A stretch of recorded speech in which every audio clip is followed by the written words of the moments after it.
Hello everyone, most welcome आप सभी लोगों का एंट्री ऐप पर। मैं धीरेन्द्र प्रताप सिंह आप सभी लोगों का banking awareness mentor, banking awareness expert. जैसा कि आप लोगों को पता है कि इस प्लेटफॉर्म पर मैं डिस्कस कर रहा हूं बैंकिंग का पार्ट, और इससे पहले मैंने नंबर ऑफ सेशन प्रोवाइड किया है जो आपके एग्जाम के लिए इंपॉर्टेंट है। तो आज भी अपने सेशन लास्ट सेशन को मैं कंटिन्यू कर रहा हूँ। जैसा कि आप लोगों को पता है कि फाइनेंशियल मार्केट हम लोग डिस्कस कर रहे हैं, यानी हम लोग ने सीक्वेंस में टॉपिक वाइज टॉपिक हम लोग क्लास जो है प्रोवाइड कर रहे हैं इस प्लेटफॉर्म पर। तो इससे पहले मैंने डिस्कस किया था आप लोगों से मुद्रा बाजार यानी फाइनेंशियल मार्केट के अंडर में हम लोगों ने बात कर रखा है मनी मार्केट के बारे में। तो मनी मार्केट के कुछ इंस्ट्रूमेंट्स के बारे में बात कर रखा है। आज हम लोग उसी के आगे कंटिन्यू करेंगे। तो सेशन स्टार्ट करते हैं, बट स्टार्ट करने से पहले एज ऑलवेज हमारे सामने डिस्प्ले हो रहा है एक मोटिवेशनल कोट। जैसे कि हम लोगों को पता है कि अगर हम लोगों को अपने पर विश्वास है तो हमारी उजड़ी हुई जिंदगी भी दोबारा खिल सकती है। जैसे कि हम इस सामने हमारे ये पौधा दिखाई दे रहा है कि पौधा कटा हुआ है और इसमें आप देख सकते हैं दोबारा इस पौधे में जान आ गई है। तो इसी प्रकार अगर विश्वास हम खुद पर रखते हैं तो हमारी जिंदगी में भी खुशहाली आ सकती है। बस हम लोगों को क्या करना होता है, हम लोगों को हिम्मत नहीं हारना होता है और कंटिन्यू प्रयास करते रहना होता है। अगर प्रयास कर रहे हैं हम लोग तो जरूर एक न एक दिन सफल होंगे। तो इसी के साथ हम लोग स्टार्ट करते हैं आज का सेशन। तो आगे आपके सामने डिस्प्ले हो रहा है नेगोशिएबल इंस्ट्रूमेंट्स। जैसे कि मैंने बताया था आप लोगों से कि लास्ट टाइम हम लोगों ने मनी मार्केट यानी मुद्रा बाजार के कुछ पहलुओं पर, कुछ इंस्ट्रूमेंट्स के बारे में चर्चा कर रखा है। वो इंपॉर्टेंट पार्ट्स आप लोग जरूर देखिएगा। अगर आपने अभी तक नहीं देखा है तो जो पार्ट 1 है मनी मार्केट का यानी मुद्रा बाजार का, जरूर देखिए। वहां पे मैंने ट्रेजरी बिल के बारे में बात किया है, वहां पे मैंने कॉमर्शियल पेपर के बारे में बात किया है, वहां पे मैंने सर्टिफिकेट ऑफ डिपॉजिट के बारे में बात किया है, जिसे हिंदी में बोलते हैं जमा प्रमाण पत्र, सर्टिफिकेट ऑफ डिपॉजिट।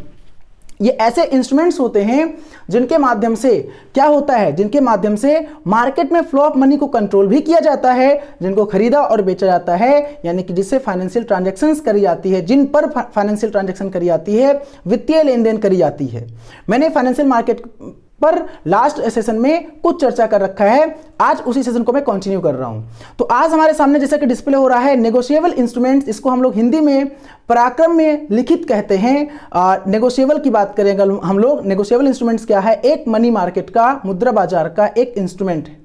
सामने लिखा हुआ है। क्वेश्चन कैसे बनेगा हमारे एग्जाम में? यहां पे क्वेश्चन ये बनेगा किस सेक्शन और किस एक्ट में इसको डिफाइन किया गया है। तो अकॉर्डिंग टू सेक्शन 13 यानी कि सामने डिस्प्ले हो रहा है सेक्शन 13 के अनुसार of the negotiable instruments act 1881, यानी कि एक एक्ट बना, नेगोशिएबल इंस्ट्रूमेंट्स एक्ट 1881 बना, मतलब 1881 में नेगोशिएबल इंस्ट्रूमेंट्स एक्ट बना। सेक्शन किस में है? सेक्शन 13 में डिफाइन किया गया है, परिभाषित किया गया है कि नेगोशिएबल का मतलब होता क्या है। Negotiable instruments means promissory note, जिसको हम लोग हिंदी में कहते हैं वचन पत्र। आगे है बिल ऑफ एक्सचेंज, ठीक है, यानी एक ऐसा बिल, एक ऐसा लेटर, एक ऐसा पेपर जो एक्सचेंज किया जा सके। जैसे मनी की बात कर ले हम, एग्जांपल के पार्ट पे चेक की बात कर ले हम लोग, है ना। आगे आपका है cheque payable either to order or to bearer, या तो ऑर्डर पे पेमेंट किया जाएगा या किसी बेरर के माध्यम से पेमेंट किया जाएगा। बेरर का मतलब होता है वाहक। मैं आगे सब कुछ एक्सप्लेन कर रहा हूं, आप लोगों को नीड नॉट वरी, परेशान होने की आवश्यकता नहीं है। बस करना क्या है, इस सेशन में हमारे साथ बने रहना है, लास्ट तक एंजॉय करना है हमारे साथ इस प्लेटफॉर्म पर इस सेशन को। तो पहला क्वेश्चन तो सामने ये आता है, सर नेगोशिएबल इंस्ट्रूमेंट्स क्या होता है? तो मैंने कहा नेगोशिएबल इंस्ट्रूमेंट्स एक्ट 1881 के अकॉर्डिंग सेक्शन 13 के अंडर में डिफाइन किया गया है, परिभाषित किया गया है नेगोशिएबल इंस्ट्रूमेंट्स के बारे में। नेगोशिएबल इंस्ट्रूमेंट्स का मतलब प्रॉमिसरी नोट होता है, बिल ऑफ एक्सचेंज होता है और चेक होता है। कितने इंस्ट्रूमेंट्स होते हैं नेगोशिएबल में? प्रॉमिसरी नोट, वचन पत्र, बिल ऑफ एक्सचेंज, एक ऐसा बिल, एक ऐसा लेटर जिसकी वैल्यू होती है, उसको एक्सचेंज यानी आदान प्रदान किया जाए, ठीक है। जैसे चेक, चेक एक प्रकार का बिल ऑफ एक्सचेंज ही है। चेक आप लोगों ने अच्छे से यूज किया होगा और आप लोग जानते होंगे। अभी मैं दिखाऊंगा, यहाँ पे सामने सब कुछ डिस्प्ले हो रहा है, सब कुछ मैं आपको आसान भाषा में बताऊंगा, ठीक है। आगे देखिए, तो नेगोशिएबल इंस्ट्रूमेंट्स क्या होता है समझ में आ गया। जो हम लोग क्या करें, मतलब एक कह सकते हो जो हम लोग ट्रांसफर करें, जो ट्रांसफरेबल हो, जो हस्तांतरित किया जा सके। मतलब हिंदी में अगर एक समझे हम, जो हस्तांतरित किया जा सके, जो मैं आपको ट्रांसफर कर दूं, तो जो ट्रांसफरेबल हो, है ना, मैं आपको ट्रांसफर कर दूं, वही कहलाता है negotiable instruments. I hope it's a crystal clear. फिर से बता दे रहा हूं मैं, अगर कोई पूछे नेगोशिएबल का मतलब क्या होता है, वो नेगोशिएशन नहीं जहां पे आप कहते हो यार मुझे नेगोशिएट कर दो, छूट दे दो। यहां पे नेगोशिएबल का मतलब है हस्तांतरित करना, यानी ट्रांसफर करना, ट्रांसफरेबल, द पर्टिकुलर डॉक्यूमेंट्स या पर्टिकुलर थिंग्स, कुछ भी कह सकते हो, जो ट्रांसफरेबल हो। जिसको ट्रांसफर किया जा सके, यानी कि मैं आपको ट्रांसफर कर दूं, आप किसी को ट्रांसफर कर दो, दैट इज कॉल्ड नेगोशिएबल। और ऐसे इंस्ट्रूमेंट्स को हम जो ट्रांसफर किए जाते हैं जिसमें दो या दो से अधिक लोग इन्वॉल्व होते हैं, उनको हम नेगोशिएबल इंस्ट्रूमेंट्स के कैटेगरी में रखते हैं, उन्हीं को हम नेगोशिएबल इंस्ट्रूमेंट्स बोलते हैं माय डियर स्टूडेंट्स। इसको आपको याद रखना है। I hope it's a pretty clear. आगे बढ़ूं मैं, ध्यान दीजिएगा। पहला मैंने बोला कि आपसे प्रॉमिसरी नोट, जिसको हिंदी में बोलते हैं वचन पत्र। मैंने कहा इसमें एक बंदा नहीं शामिल होता है, पार्टिसिपेट दो या दो से अधिक लोग करते हैं। अगर दो लोग कर रहे हैं तो एक मेकर होगा, यानी एक शर्त बनाने वाला होगा, और एक एक्सेप्टर होगा जो उसको स्वीकार करने वाला होगा। तो दो लोग तो कम से कम होने चाहिए, दो से अधिक लोग भी इसमें इन्वॉल्व हो सकते हैं, पार्टिसिपेट कर सकते हैं। ओके, तो प्रॉमिसरी नोट क्या होता है? अगर पूछा जाए व्हाट इज प्रॉमिसरी नोट, तो आप कहेंगे सर प्रॉमिसरी नोट एक प्रकार का नेगोशिएबल इंस्ट्रूमेंट्स है।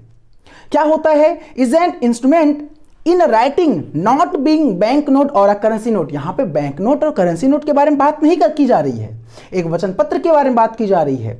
तो a promissory note is N instruments in writing form में होता है, एक ऐसा इंस्ट्रूमेंट जो राइटिंग फॉर्म में होता है, लेकिन ध्यान रखना आप, ये बैंक नोट या करेंसी नोट नहीं होता है। Containing an unconditional undertaking signed by the maker. मैंने बोला था अभी आपको, ये एक unconditional undertaking signed by the maker, ये जो है अनकंडीशनल, मतलब कि जहां पे कंडीशन रहित, मतलब यहां पे कंडीशन नहीं होता है, ये कंडीशन रहित होता है, अनकंडीशनल बोलते हैं इसे। मतलब कंडीशन का मतलब समझ लो आप क्या होता है। एक ऐसा मैंने समझिए लेटर है, एक ऐसा डॉक्यूमेंट्स है जिसे मैंने प्रॉमिस कर दिया, आई प्रॉमिस टू पे सर्टेन पोर्शन ऑफ अमाउंट। मैंने आपसे कहा मैं आपको वचन देता हूं कि इतना रुपया मैं आपको दूंगा। यह शर्त रहित है, मतलब इसके बदले में अगर मैं आपको पे नहीं कर पाऊंगा, तो मैंने कहीं नहीं बोला कि अगर मैं आपको पे नहीं कर पा रहा हूं, मैं आपको वापस नहीं कर पा रहा हूं 1000 रुपए, मैंने आपसे प्रॉमिस किया है, तो इसके बदले में आप मेरी संपत्ति ले लोगे, मैंने ये नहीं बोला। इसलिए बोलते हैं इसको अनकंडीशनल। कंडीशनल तब हो जाएगा ये जब मैं वहां पे कंडीशन दे देता, अगर मैं आपको इतना रुपया पे नहीं कर पाऊंगा तो इसके बदले में, इसके एवज में आप मेरा ये एसेट्स मैं आपको गिरवी रख दे रहा हूं, ये एसेट्स आप ले लेना। समझ में आया कि नहीं आया? तो इसीलिए किसको, प्रॉमिसरी नोट को अनकंडीशनल लेटर कहते हैं या अनकंडीशनल इंस्ट्रूमेंट कहते हैं, यानी शर्त रहित। कंडीशन मतलब शर्त, अनकंडीशनल मतलब शर्त रहित होता है। तो प्रॉमिसरी नोट कैसा होता है माय डियर स्टूडेंट्स? शर्त रहित होता है, मतलब अनकंडीशनल होता है। एक क्वेश्चन रख लो यहां पे, आप एक क्वेश्चन एग्जाम में आता है, which type of instruments is an unconditional instruments? The answer will be promissory note is an unconditional instrument. Okay, got it? आगे बढ़ते हैं हम लोग। तो sign by the maker, maker sign करता है, जो बनाता है, maker sign by the maker, बनाने वाला साइन करता है।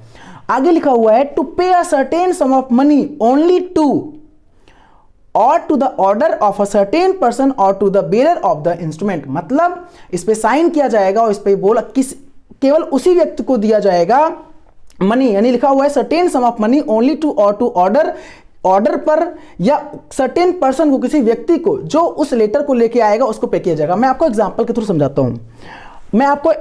थ्रू समझाता हूं, हालांकि सामने आपके सामने प्रॉमिसरी नोट डिस्प्ले हो रहा है बाकायदे, और ₹5000 लिखा हुआ है। 25 सितंबर 2050 मतलब डेट दिया गया है, और न्यू दिल्ली की बात यहाँ पे की जा रही है, लोकेशन है। On demand I promise to pay of Delhi or order a sum of, मतलब किसी का नाम, पे of Delhi or order a sum of 5,000 rupees, लिखा हुआ है ₹5,000 only for value received to address और साइन स्टैंप लगा हुआ है यहाँ पे। मतलब यहाँ पे जो एक फॉर्मेट आपके सामने दिख रहा है, मतलब आप समझो कि फॉर्मेट ऐसे होता है प्रॉमिसरी नोट का, मतलब सामने ये डिस्प्ले हो रहा है। तो समझो यहाँ पे आप, मैं आपको आसान भाषा में समझाता हूँ। जैसे मान लीजिए मैंने आपसे कुछ खरीदा, मैंने आपसे कोई प्रोडक्ट खरीदा, जैसे बिजनेसमैन लोग जो होते हैं, जैसे मान लीजिए कोई माल आपके पास आया, कोई प्रोडक्ट आपके पास आया, तो आपने खरीदा, आपने कहा ऐसा है, इसका जो पैसा है मैं आपको बाद में पे करूंगा। ये मैं आपको एक प्रॉमिसरी नोट प्रॉमिस आपसे कर दे रहा हूं, आई प्रॉमिस टू पे सर्टेन पोर्शन ऑफ मनी, मैं आपको ये प्रॉमिस कर रहा हूं, मैं आपको पे करूंगा। बहुत प्रैक्टिकली समझना, मैं आपको प्रैक्टिकली बता रहा हूं। मैं कोई सामान लेता हूं, मैं आपको पैसा नहीं देता हूं, मैं आपसे कहता हूं सर ये मैं आपको डॉक्यूमेंट दे रहा हूं एक प्रूफ के पार्ट पे कि मैं आपको सर्टेन पोर्शन ऑफ मनी इस डेट को पेमेंट करूंगा, ठीक है। अब आप चाहे वो लेटर लेके मेरे पास आओ पैसा लेने के लिए, जिस डेट को मैंने दिया था, है ना, लेटर आप लेके आओ, या आप अगर लेके नहीं भी आते हो तो बोला गया है कि बेयरर ऑफ द डॉक्यूमेंट, या बेरर ऑफ इंस्ट्रूमेंट, जो उस इंस्ट्रूमेंट को यानी कि प्रॉमिसरी नोट को जो वाहक, मतलब जैसे मान लीजिए आप किसी और को भेज दीजिए, थर्ड पर्सन को, वो मेरे पास लेके आए और बोले सर ये जो प्रॉमिसरी नोट है आपने ऐसा कॉन्ट्रैक्ट किया था, प्रॉमिस किया था मतलब देने को, आप पे कर दो। तो मैं चाहूं तो पे करूं, मैं चाहूं तो पे ना करूं। मतलब मैं अगर पे नहीं करूंगा तो उस पर खैर वो एक्शन लेगा, जिससे मैंने ये मतलब प्रॉमिस जिसे किया है वो अपना एक्शन लेगा, लेकिन ये अनकंडीशनल होता है। अनकंडीशनल का मतलब अगर पे ना भी करूं तो इसके एवज में मेरा कोई एसेट्स आप नहीं ले सकते हो, क्योंकि मैंने कंडीशन नहीं दिया है। ये अनकंडीशनल होता है, शर्त रहित होता है, कोई शर्त यहां पे नहीं दिया गया है। अगर मैं आपको ना पे कर पाऊं इतना रुपया, तो क्या आप मेरा जमीन जायदाद ले लोगे या आप मेरा इसके बदले में ये ले लोगे? नहीं, इसमें कोई कंडीशन नहीं दिया गया है, इसीलिए इसको अनकंडीशनल बोला जाता है। किसको? प्रॉमिसरी नोट को। तो समझ में आया ना? तो प्रॉमिसरी नोट क्या है? एक प्रकार का मनी मार्केट का इंस्ट्रूमेंट है, ठीक है ना। और मनी मार्केट में क्या होता है? मुद्रा का लेन देन होता है, फाइनेंशियल ट्रांजैक्शन होता है। तो आपको समझ में आ गया होगा कि कैसे होता है। मान लीजिए मुझे कुछ पैसा चाहिए आपसे, तो मैंने कहा सर मुझे पैसा दे दो, तो आपने कहा कितना? मैंने कहा मान लीजिए मुझे 10,000 रुपया दे दो आप। तो आपने कहा अच्छी बात है, कब पे करोगे? तो मैंने कहा सर ये आप जो एक लेटर है, मतलब ये प्रॉमिसरी नोट, प्रॉमिस करता हूं कि आपको इतने डेट पे मैं आपको पे कर दूंगा। तो वो आपके पास एज अ सिक्योरिटी, मतलब एज अ प्रूफ रहता है।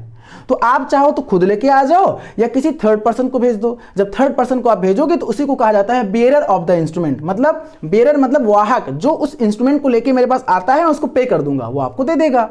तो बेरर ऑफ द इंस्ट्रूमेंट कहलाता है वो पर्टिकुलर पर्सन। समझ में आ रहा होगा? मैं फिर से रिपीट कर दे रहा हूं। A promissory note is an instrument in a writing form, writing form में होता है, लिखित रूप में होता है। Not being a bank note और अ करेंसी नोट, यहां पे बैंक नोट और करेंसी नोट के बारे में बात नहीं की जा रही है, यह आप ध्यान देना। Containing an unconditional undertaking sign by the maker, मतलब ये शर्त रहित होता है, इस कोई शर्त नहीं होता इस पर। प्रॉमिसरी नोट यानी वचन पत्र के बारे में बात की जा रही है। मैं वचन देता हूं ना, मैं आपको वचन देता हूं इतना रुपया दूंगा, मैं वचन से अगर मुकर जाऊं तो आप जो एक्शन लेना हो लीजिए, लेकिन इसके बदले में आप कुछ नहीं कर सकते हो। मेरा मतलब मैं इसके बदले में ये नहीं कि आप मेरी कोई संपत्ति ले लो, है ना, मैंने गिरवी कुछ नहीं रखा है, समझो आप। Sign by the maker to pay a certain sum of money, मतलब कुछ मनी, जो जितना मनी होगा, सम of money, to pay a certain sum of money only to और टू द ऑर्डर, या ऑर्डर पे जब वो बंदा आएगा लेने या किसी बंदे को भेजेगा उसी को केवल पेमेंट करना है, और सर्टेन पर्सन और to the bearer of the instrument. ये प्रॉमिसरी नोट होता है, सामने आपका डिस्प्ले हो रहा है। आई होप इतना काफी है आपके लिए इस पार्ट पे। आगे है a bill of exchange. A bill of exchange is an instrument in writing containing an unconditional order sign by the maker directing a certain person to pay a certain sum of money only or to the order of a certain person or to the bearer of the instrument। Same वही बात यहाँ पे भी कही गई है कि ये भी क्या होता है, या तो जिस पर्सन को ये इशू किया गया है वो लेके आएगा, उसको पेमेंट कर दिया जाएगा, या वो किसी थर्ड पर्सन को बियरर ऑफ द इंस्ट्रूमेंट, जिसको वो देगा कि जाओ आप पेमेंट ले आओ, तो उसको पेमेंट कर दिया जाएगा। बिल ऑफ एक्सचेंज होता है। सामने यहाँ पे एक जो specimen of a bill of exchange सामने फॉर्मेट दिख रहा है। ₹1000 न्यू दिल्ली, 25 अगस्त 11 की बात है। 1 month after date pay to mister A K. Jha or order to sum of ₹1000 only for value received. तो यहाँ पे रेवेन्यू स्टाम्प यानी पूरा बाकायदे एक लिखित, मतलब यहाँ पे बात हुई है कि इस डेट को इस पर्टिकुलर पर्सन को इतना रुपया पे कर दिया जाएगा।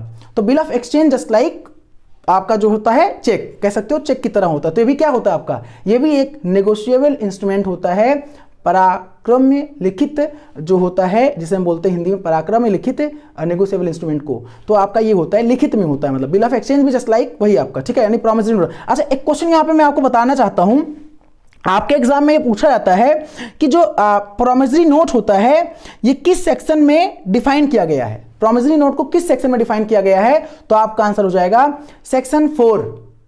सेक्शन 4 में पेन डाउन कर लीजिएगा, सेक्शन 4 मतलब SECTION, सेक्शन 4 में इसको डिफाइन किया गया। एक्ट कौन सा है, बट ऑब्वियस है, नेगोशिएबल इंस्ट्रूमेंट्स एक्ट 1881, मतलब नेगोशिएबल इंस्ट्रूमेंट्स एक्ट 1881 के अंडर में इसको क्या किया गया है, इसको मेंशन किया गया है। सेक्शन कौन सा है, सेक्शन 4 है, किसके लिए, प्रॉमिसरी नोट के लिए।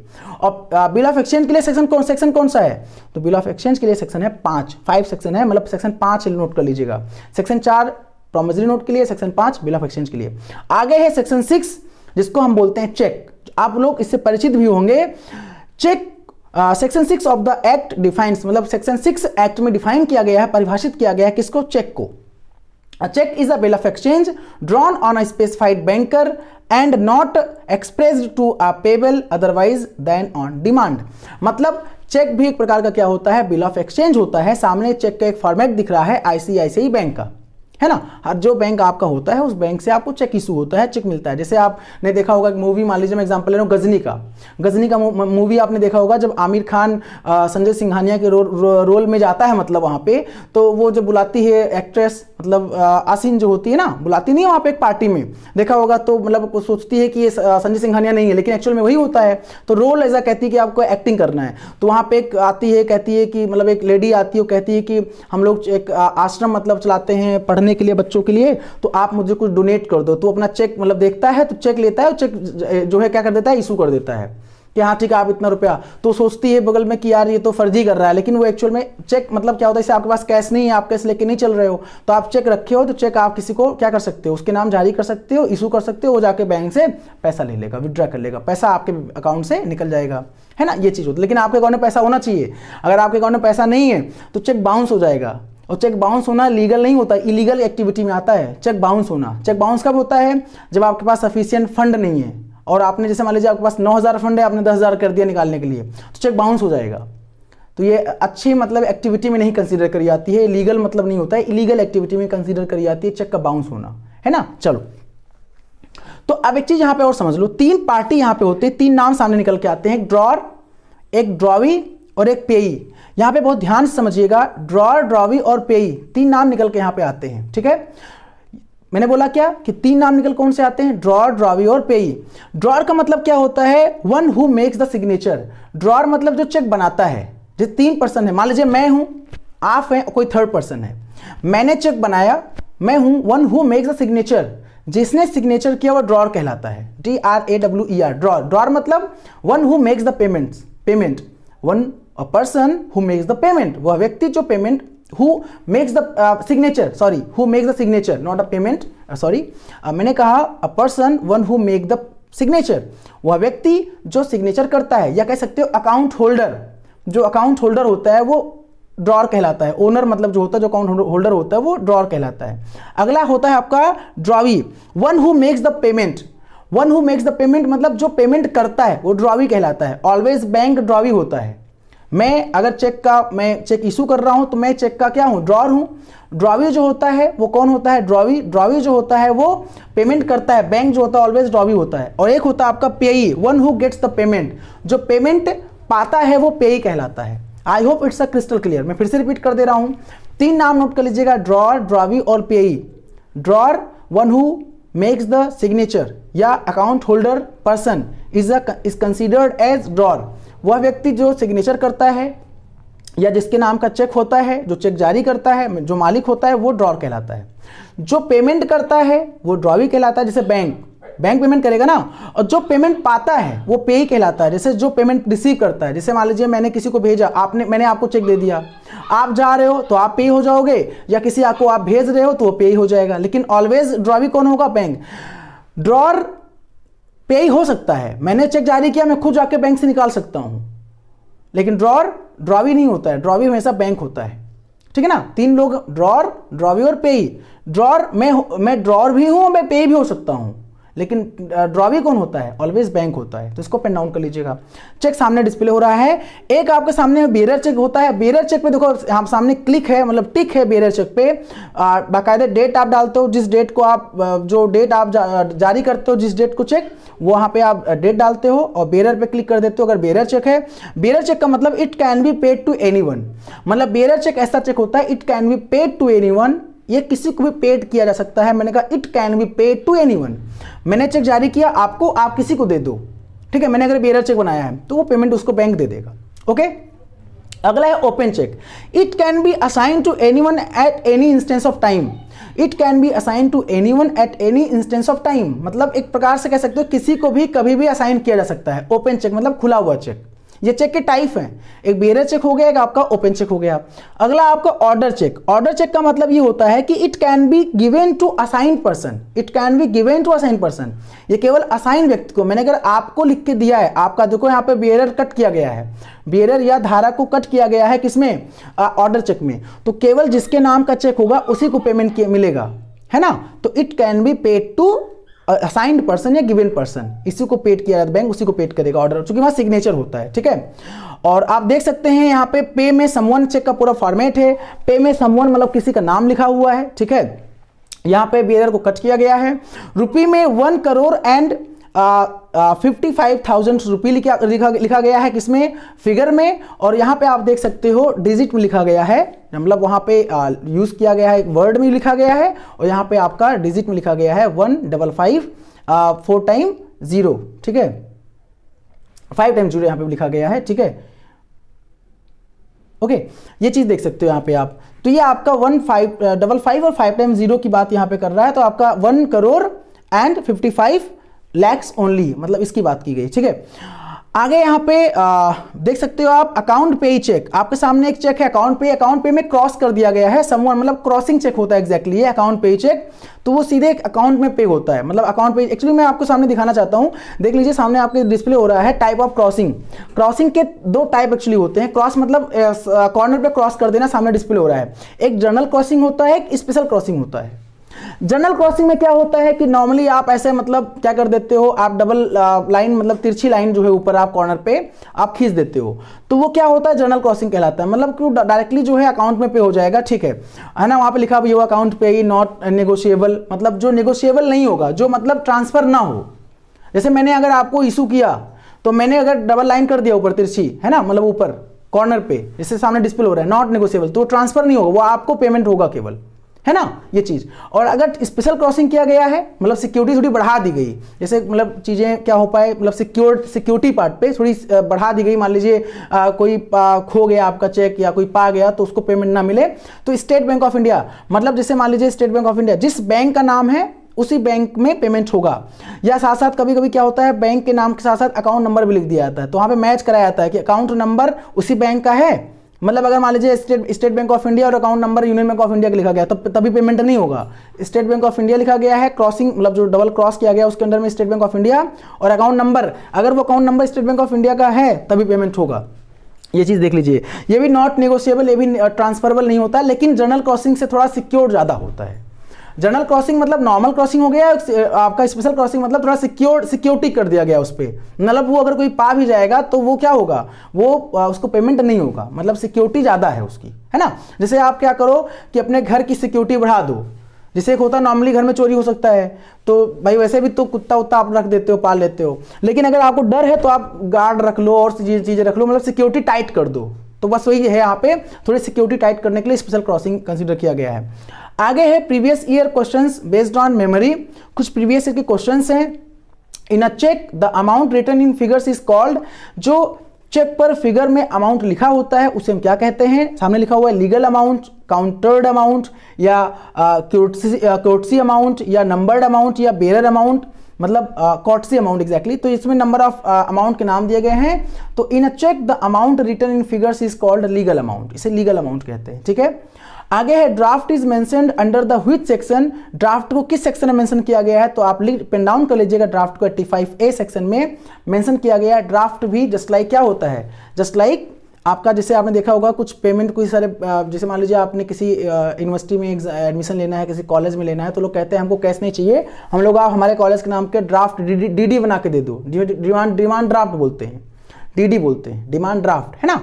तो वो 85A के सेक्शन में, और नेगोशिएबल एक्ट 1881 सेक्शन वही है, मतलब एक्ट वही है, negotiable section, negotiable instruments act 1881 section 85A में मेंशन किया गया है ड्राफ्ट को, इसको पेन डाउन कर लीजिएगा। मैं अगेन रिपीट कर दे रहा हूँ, नेगोशिएबल इंस्ट्रूमेंट्स एक्ट 1881 यानी 1881 के नेगोशिएबल इंस्ट्रूमेंट्स एक्ट में अंडर सेक्शन 85A में मेंशन किया गया है किसको, ड्राफ्ट को, ओके। आगे आपका क्वेश्चन है कि bank holidays are defined under which act, बहुत इंपॉर्टेंट क्वेश्चन है, मोस्ट इंपॉर्टेंट क्वेश्चन है, कई बार एग्जाम में आया है कि बैंकिंग हॉलीडे जो बैंक का खुद का छुट्टी होता है वो किस सेक्शन में डिफाइन किया गया है, तो इसका आंसर हो जाएगा मतलब ऑप्शन कई सारे हैं लेकिन आंसर हो जाएगा नेगोशिएबल इंस्ट्रूमेंट्स एक्ट 1881। तो ये आपको देखना है, नेगोशिएबल इंस्ट्रूमेंट्स एक्ट 1881 के अंडर में ये डिफाइन किया गया है बैंकिंग हॉलीडे को।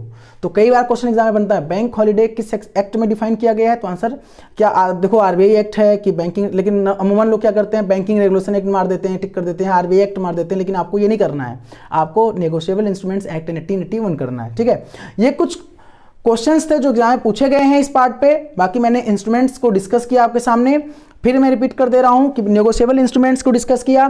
नेगोशिएबल इंस्ट्रूमेंट्स में क्या क्या डिस्कस किया हम लोगों ने, बिल ऑफ एक्सचेंज डिस्कस किया, प्रॉमिसरी नोट डिस्कस किया, और हम लोगों ने डिस्कस किया चेक, और चेक के कौन कौन से प्रकार होते हैं, और कुछ क्वेश्चंस को डिस्कस किया, और ड्राफ्ट के बारे में बता दिया कि ड्राफ्ट क्या होता है, मतलब किस सेक्शन में आता है। तो सेक्शन किस सेक्शन में आता है, कौन सा एक्ट है ये इंपॉर्टेंट है, क्या काम होता है ये इंपॉर्टेंट है, ये हमारे एग्जाम के लिए मोस्ट इंपॉर्टेंट है। इसको हमको जो है अच्छे से पढ़ना है, समझना है। तो इसी बात पर आपका, या इसी पार्ट पे हम बात करें, इसी के साथ आपका मुद्रा बाजार जो आपका है, यानी कि जो आपका मनी मार्केट का पार्ट है वो कंप्लीट होता है। अगले सेशन में हम मुलाकात करेंगे आपसे, हम बात करेंगे आपसे फाइनेंशियल मार्केट का सेकंड मार्केट जो आपका है, जिसे हम कैपिटल मार्केट के बारे में बात करते हैं। तो मनी मार्केट जैसा कि आपको पता है, मुद्रा बाजार को नियंत्रित कौन करता है, मुद्रा बाजार को कंट्रोल कौन करता है, आरबीआई करता है, रिजर्व बैंक ऑफ इंडिया करता है। उसी प्रकार कैपिटल मार्केट को रेगुलेट सेबी करता है, यानी securities and exchange board of India करता है। तो अगला जो हमारा क्लास होगा, लेक्चर होगा, वो सेबी के पार्ट पे होगा और कैपिटल मार्केट के पार्ट पे होगा। हालांकि आरबीआई हम लोगों ने पहले पढ़ रखा है, इसलिए आरबीआई बताने की आवश्यकता नहीं है। जिन लोगों ने ना देखा वो आरबीआई का मेरा सेशन देख सकते हैं। बाकी सेबी के बारे में हम लोग बात करेंगे, securities and exchange board of India के बारे में बात करेंगे, और हम लोग कैपिटल मार्केट एंड पूंजी बाजार के बारे में बात करेंगे। उसमें हम लोग कुछ डिवेंचर, बॉन्ड्स और शेयर के बारे में डिस्कशन करेंगे, क्या होता है और कैसे क्वेश्चन हमारे एग्जाम में बनते हैं। ठीक है, तो ये सारे इंस्ट्रूमेंट्स होते हैं, और ये सारे इंस्ट्रूमेंट्स। अच्छा, एक क्वेश्चन और बनता है कि जो चेक की वैलिडिटी होती है क्या होती है, तो 3 मंथ होती है। आप इसको पेन डाउन कर लीजिएगा। एक चेक का टाइप और होता है स्टेल चेक बोलते हैं, जिसे हिंदी में बासी चेक बोलते हैं। मतलब जैसे मैंने इशू किया तो 3 मंथ बाद अगर आप जाओगे बैंक में तो बैंक आपको पेमेंट नहीं करेगा, क्योंकि वो एक्सपायर हो चुका है। उसे स्टेल चेक बोलते हैं, बासी चेक बोलते हैं, है ना, स्टेल चेक। ठीक है, ये चीज नोट कर लीजिएगा। तो इसी के साथ आज के सेशन को हम समाप्त करते हैं। आप लोग एंजॉय करिए, पढ़ाई करिए, अच्छे से मस्त रहिए, स्वस्थ रहिए, व्यस्त रहिए, लाइक करते रहिए, कमेंट करते रहिए, जो भी डाउट हो क्वेरी करते रहिए, और मैक्सिमम शेयर करते रहिए। इस प्लेटफॉर्म पर आप एक्टिव रहिए, बने रहिए हमारे साथ। मुलाकात करेंगे आप लोगों से नेक्स्ट पार्ट पे, नेक्स्ट सेशन में। तब तक के लिए धन्यवाद। जय हिंद, जय भारत।